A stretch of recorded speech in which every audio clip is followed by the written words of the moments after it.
Estamos falando de livre-arbítrio. E livre-arbítrio é livre julgamento, né? Julgar livremente as situações, as coisas, as pessoas, as experiências, né? Julgar. E julgar é uma experiência humana que está no campo, que na filosofia é chamado de campo axiológico. O que significa axiologia? Axios, do grego, quer dizer valor, portanto, está no campo dos valores.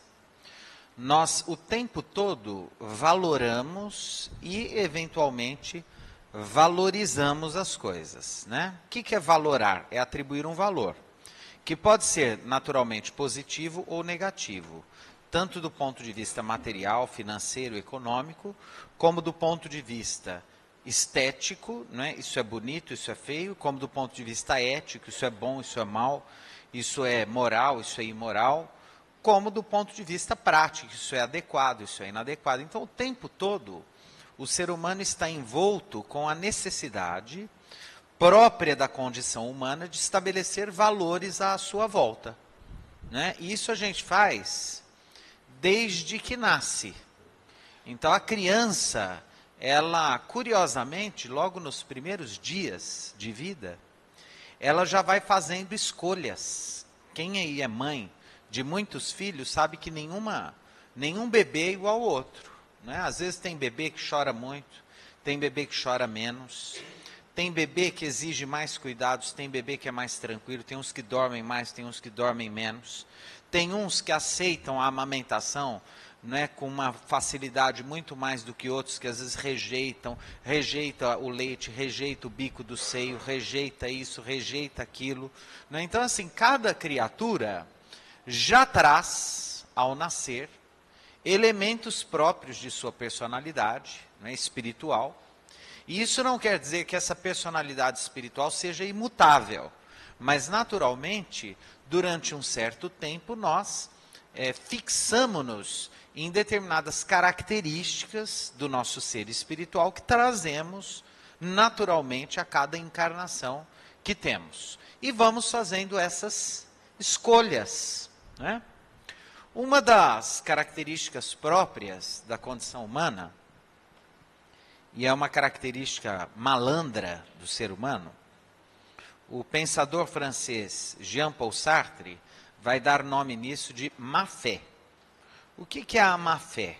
É toda e qualquer tentativa de fugir de nossa própria responsabilidade em relação à nossa própria existência. E daqui a pouco eu vou relacionar com esse capítulo do Livro dos Espíritos. E pode parecer estranho, porque Sartre era um filósofo ateu, né? E embora ateu, ele tem elementos da chamada ontologia, quer dizer, do sistema que ele tentou criar, não um sistema teórico doutrinário, dogmático, à semelhança dos sistemas teóricos metafísicos, mas um sistema fenomenológico de análise do comportamento, da experiência humana, quer dizer, a partir, né, da própria vivência das experiências, né, que tem muitos pontos de contato com a visão mais lúcida, mais esclarecida que o Espiritismo nos traz, agregando naturalmente a crença em Deus, a confiança na existência de Deus, em todos os princípios da doutrina espírita, que são a imortalidade da alma, a pluralidade dos mundos habitados, a pluralidade das encarnações, a comunicabilidade dos espíritos e assim por diante. Então, o que ele chama de má-fé? Má-fé é essa tentativa de culpar alguma coisa ou alguém pelas nossas deficiências, né? Então, algo do tipo, fulana, ela é ruim para comer porque a mãe era muito enjoada, então ela ficou desse jeito. É muito comum, né? Então, é como se ela não tivesse escolha, né? Ela foi modelada, né, pela mãe. Então, a culpa não é dela, é da mãe, né? O fulano ele trabalha mal porque o chefe dele é ranzinza. Se não fosse, põe um chefe bom lá para você ver se ele não ia trabalhar direitinho, né?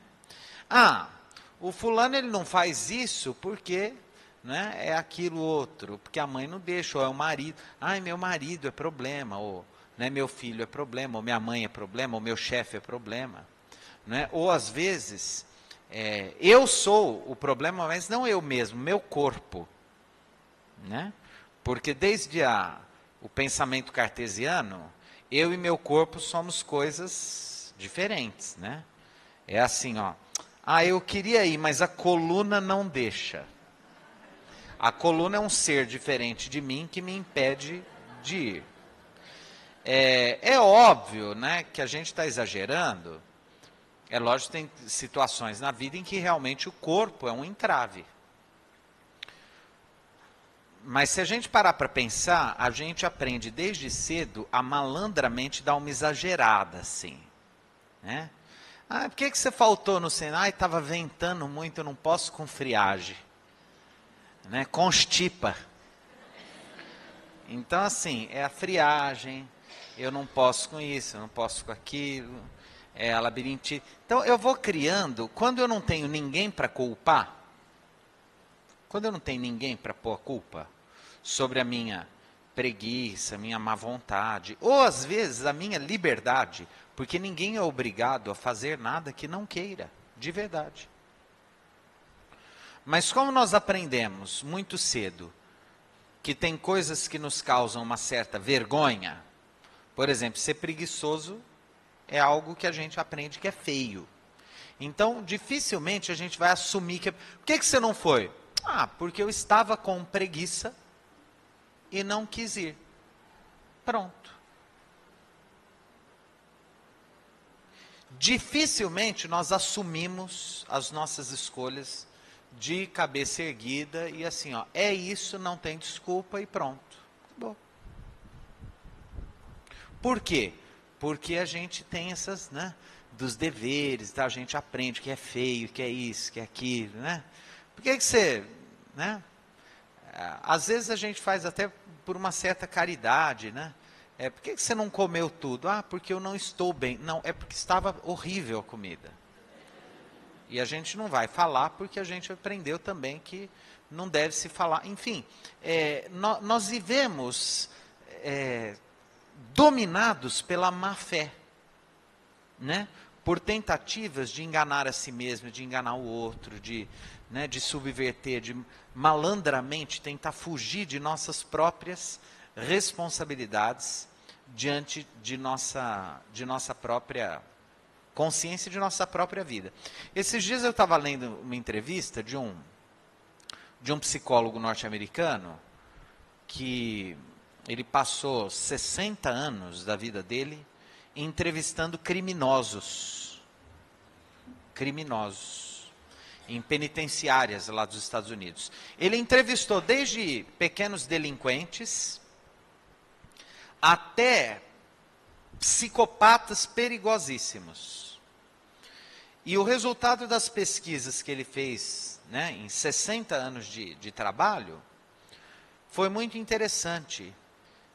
Ele chegou na ausência quase total de lógica entre família e condições de vida e a opção pelo crime. Aliás, curiosamente, ele percebeu que pobreza não necessariamente determina crime. Porque isso é um discurso comum, né? Ah, as pessoas se tornam criminosas porque elas vivem na pobreza. Se a gente quer acabar com o crime, precisa acabar com a pobreza. Não.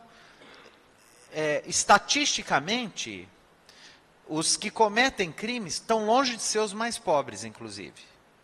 Olha que curioso. Né? Há pessoas que optam pela delinquência, pela criminalidade, e que têm famílias comuns.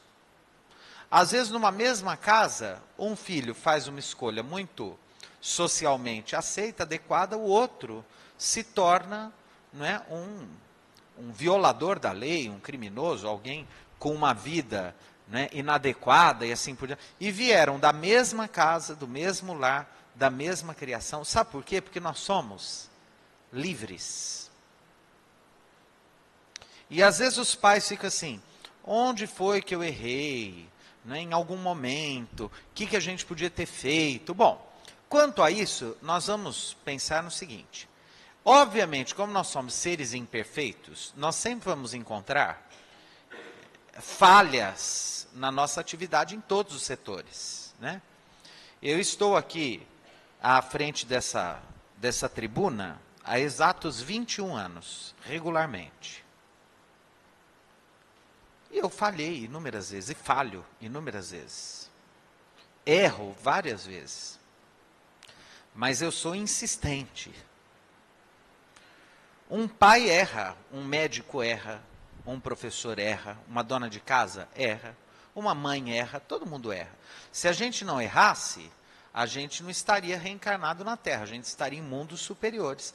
Então, uma das nossas características, nós somos falhos, imperfeitos, e nós, naturalmente, erramos.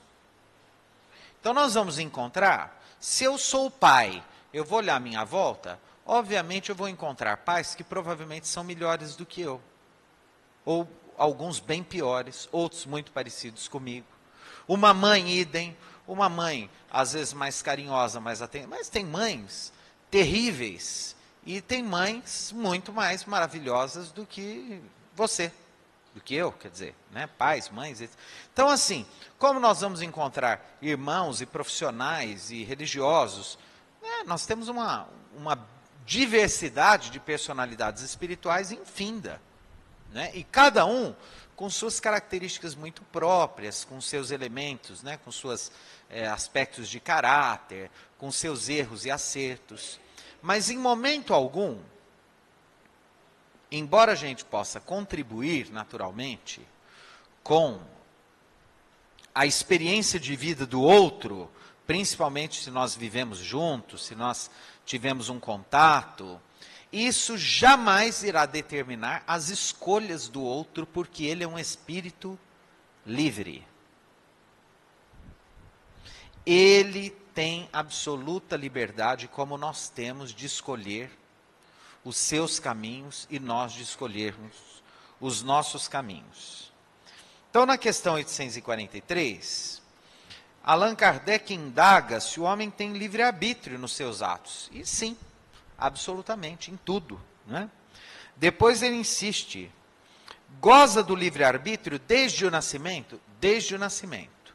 Embora a sua liberdade de ação no mundo vá se expandindo e se dilatando à medida que o espírito vai assumindo condições biopsíquicas, porque vai acontecendo uma maturação dos processos biológicos e fisiológicos do novo corpo físico, que vão possibilitar a esse espírito ter acesso, na condição de um pouco mais de maturidade, a centros de memória espiritual, não é, que na infância estão ainda empanados, estão obscurecidos, estão obnubilados pelo esquecimento do passado próprio do processo reencarnatório.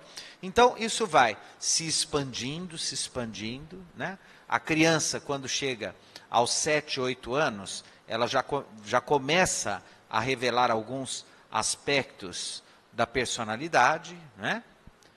Depois, quando ela assume na pré-adolescência, 11, 12 anos, ela vai começando a dar um pouquinho de trabalho. Por quê? Porque vai se revelando diferente daquilo que a gente imaginava, com certas tendências, certos hábitos, um jeito de ser assim ou assado. É o espírito que está retomando características de sua personalidade espiritual lá do passado. Se esse espírito naturalmente contar com um ambiente propício à sua, né, evolução espiritual, tudo será mais fácil para ele. Mas é preciso considerar também se ele tem o merecimento para estar nesse ambiente. Às vezes o espírito não tem. Tem muitos espíritos que estão de tal forma comprometidos com o mal, em resgates dolorosos, que além de estarem, não é, com a sua personalidade espiritual muito vinculada a essas tendências malignas, inadequadas, né, eles ainda são atraídos para ambientes e famílias muito afins, muito parecidas. E aí fica um ciclo vicioso? Não. Por quê? Porque a pessoa não pode se limitar a isso. Isso não, ainda que isso aconteça, isso não é desculpa. Nós vivemos num mundo hoje que, além da família, nós temos a televisão, nós temos o rádio, nós temos os vizinhos, nós temos a internet, nós temos os jornais, as revistas, a escola, que, bem ou mal, dão conta de trazer para a gente informações diferentes daquelas que nós vivemos na nossa família. Então, naturalmente, a criança tem aquele ambiente familiar que é o mais determinante, mas ela não está restrita a isso. Ela tem uma série de outros elementos. É muito comum, principalmente em bairros muito pobres da periferia, ter igrejas evangélicas, igrejas católicas, centros espíritas, creches, núcleos de atendimento, que são focos, às vezes, de luz, transmitindo ali mensagens diferentes daquelas que ela tem no núcleo familiar. Então, para um espírito reencarnado nos dias de hoje, no planeta Terra, nessa nova era, né, esses 1000 anos em que irá acontecer a grande transformação, e eu falo esses 1000 anos, porque o Chico Xavier, uma vez numa entrevista, chamou atenção sobre isso. Ele disse assim, olha, está todo mundo falando que agora a gente entrou no terceiro milênio, entrou na nova era, e eu gostaria de lembrar que o terceiro milênio realmente é um milênio transformador. Mas eu queria lembrar a todos que ele é composto de 1000 anos. Então a gente às vezes tem essa coisa, entrou no terceiro milênio, agora... Não, nós vamos demorar 1000 anos para que a Terra se transforme nesse mundo de regeneração. Será preciso 1000 anos para que isso aconteça. Então, nesses próximos 1000 anos, os espíritos superiores, né, nos dizem, né, que haverá essas outras possibilidades, são oportunidades do espírito. Antes o espírito reencarnava, era só o lar. Agora é o lar, é a TV, é a internet, são os amigos, são as igrejas, é o rádio, são os livros, as bibliotecas públicas. Às vezes até no embrulho de jornal. Eu não sei, faz muito tempo que eu não entro em açougue para comprar carne. Antigamente se embrulhava carne no jornal, ainda embrulha ou não? Faz tempo que não embrulha no jornal mais? Quem se lembra de carne embrulhada no jornal aí? Mas não faz tanto tempo assim, faz?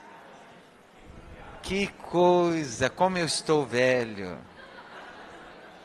Mas o seu Caibar Schutel,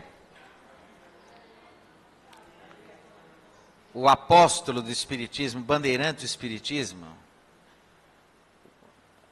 lá da cidade de Matão, que publicava um jornal chamado O Clarim, há uma história famosa do seu Schutel, isso lá no início do século passado. Eu fui muito amigo, tive a alegria de conviver com um discípulo de Caibar Schutel, que conviveu com Caibar Schutel e que morreu esses dias. Não sei se eu falei aqui do seu Hugo Gonçalves, cheguei a falar dele aqui. O seu Hugo desencarnou esses dias com 100 anos. E eu fui levado pelos braços de nosso inesquecível Sebastião Martins de Moura para conhecer o seu Hugo, lá no Paraná. E nós ficamos 10 dias, eu fui hóspede do seu Hugo, lá no Paraná, quando a gente teve a oportunidade de fazer várias palestras no norte do Paraná, em vários centros espíritas, há uns anos atrás. E seu Hugo Gonçalves foi discípulo de Caibar Schutel, o pai do seu Hugo trabalhava com o Caibar, e o seu Hugo foi funcionário do Caibar Schutel. Quando o Caibar Schutel desencarnou, o seu Hugo já tinha 17 anos, me parece. E aí ele continuou a obra do Caibar Schutel lá no Paraná. E ele contava essa história de um senhor que estava muito deprimido, pensando em suicídio, e foi ao açougue e levou a carne embrulhada no jornal. E chegando em casa, ao desembrulhar a carne, ele viu que era um jornal espírita e leu lá um artigo sobre o suicídio no jornal que veio embrulhando a carne. E desistiu. Porque ele viu das consequências espirituais, aquela coisa toda. Ou seja, um espírito salvo por uma carne embrulhada num jornal velho. Às vezes os benfeitores espirituais encontram meios que a gente nem desconfia para ter acesso a um amparo, a uma ajuda, né, num momento difícil da nossa vida. Então, onde eu quero chegar? Eu quero chegar aqui na lição do Livro dos Espíritos. O que eu vou falar aqui é muito sério e desconfortável. Para mim e para todos nós. A verdade é uma só. Nós não temos desculpas.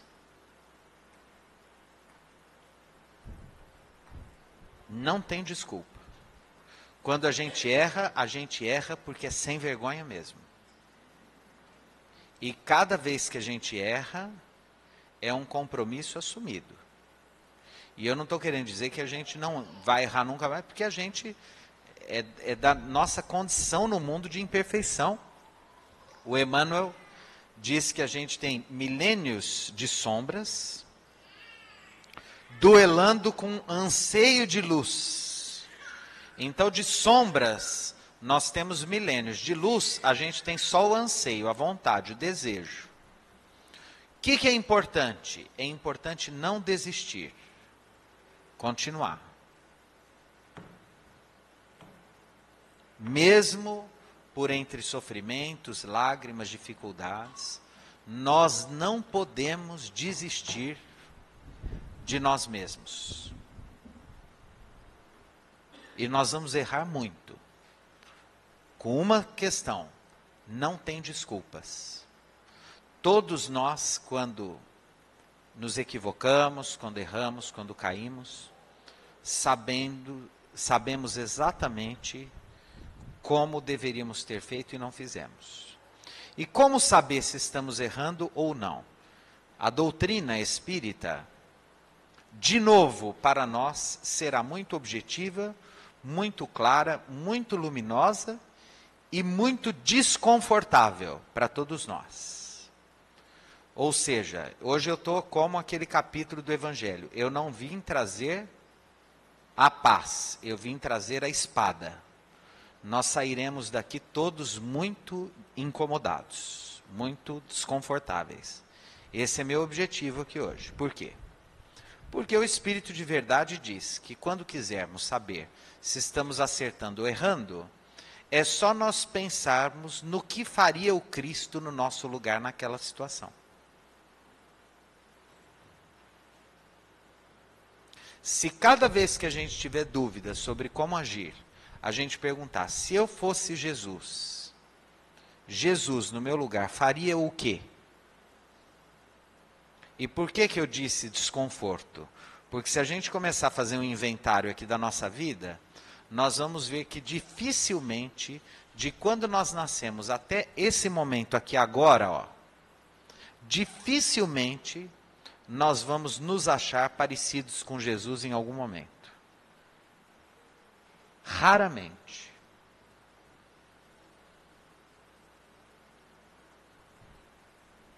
Mas esse é o convite do Evangelho. O Humberto Roden, que foi um grande teólogo, filósofo, escritor de grande nomeada na primeira metade do século XX, Humberto Roden, né, ele falava da imitação de Cristo. Foi uma obra muito divulgada no século XX. Imitar o Cristo. Nós temos muita dificuldade com essa empreitada. Né? A nossa vida está muito distante da vida de Jesus. O nosso cotidiano está muito distante do cotidiano de Jesus. Jesus é um espírito muito luminoso perto da nossa sombra, mas ele é o modelo e o guia. E nós somos livres para imitá-lo ou para nos distanciar de Jesus. A questão 845 indaga se as predisposições do instinto que o homem traz ao nascer não são obstáculo ao exercício do seu livre-arbítrio. Em se tratando da condição humana, né, pode-se dizer que, naturalmente, aquilo que é pertinente ao nosso corpo, né, nos impede realmente, né? Então, se eu sou cego, se eu estou numa condição de dor física, etc., eu fico impedido, né? Mas o instinto no homem também tem um caráter totalmente diferente do instinto no animal, né? Algumas espécies de felinos, quando com fome, se alimentam dos próprios filhos. É comum a gata comer o filhotinho. Olha que coisa, né? É comum alguns animais se canibalizarem, né? O homem não. O homem, por exemplo, sendo livre, ele mergulha, ele se joga em experiências impensáveis para o animal. Por exemplo, a greve de fome. O que é a greve de fome? O sujeito, ele desafia o instinto, o desejo, a necessidade, a vontade, e morre às vezes, chega à desencarnação, por uma causa, em nome de um projeto, em nome de, de uma luta, ele faz lá a greve de fome, e ele morre. Ou seja, o homem é de tal forma livre, que nem mesmo seu instinto será justificativa para as suas atitudes. Ah, eu fiz isso porque estava com fome. A gente não imagina Jesus, porque tinha fome, roubando alguma coisa. Ou seja, a moral cristã, ela corta-nos as possibilidades da má-fé sartriana. Não tem desculpa. Ou seja, eu posso até estar com fome, mas segundo o pensamento cristão, nem a fome justifica um gesto ruim, um gesto que prejudique o outro, etc. Então, se quer o instinto, né, a gente está lá. Né? No direito é muito comum se falar da legítima defesa. Antes que o sujeito me mate, eu mato ele. Nós espíritas cristãos, infelizmente, não temos também essa desculpa. Né? De verdade, eu sei que hoje eu estou sendo muito chato, mas se a gente estiver diante de um agressor que vier nos matar, né? E não há outra possibilidade de escapar da morte pelas mãos dele, que não matá-lo, o espírita deve se deixar morrer.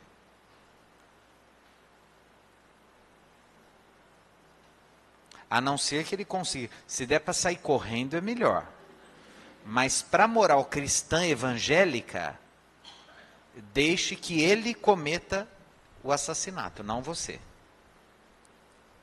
Então, ser cristão é muito difícil, porque envolve essas consciências morais que estão muito além, né? Eu me lembro de um episódio do Chico, em que um sujeito muito obsidiado chegou para ele, aguardou a fila, né? Chegou perto do Chico e falou: Chico, eu vim para te matar, eu estou armado, e chegou a hora, eu vim para te matar. O Chico olhou bem nos olhos dele, apertou a mão dele e disse assim: seja feita a vontade de Deus, meu filho.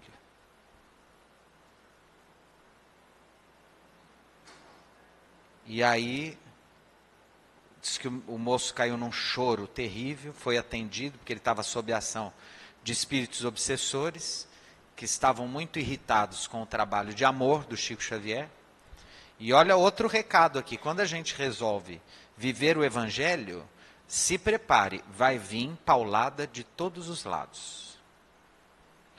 Surge problema na família, no casamento, com os amigos, no trabalho. Tem uma hora que a gente acha que o mundo espiritual esqueceu da gente. Igual Jesus lá na cruz: Pai, por que me abandonar? Por quê? Porque fazer o bem é tão raro que quando a gente faz, em geral a gente tem a sensação de uma solidão no deserto. A gente se sente único na multidão. Por quê? Porque o mundo, nos parece, caminha na contramão desses valores. Mas esses são os valores do Evangelho, esses são os valores da doutrina e, naturalmente, são os valores, nós começamos falando do mundo dos valores, do universo axiológico. E é isso que a teoria espírita nos propõe, né?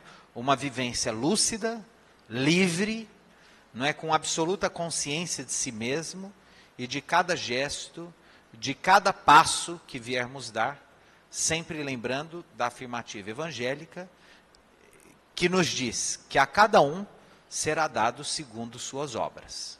E que Jesus nos abençoe e continuamos no domingo que vem.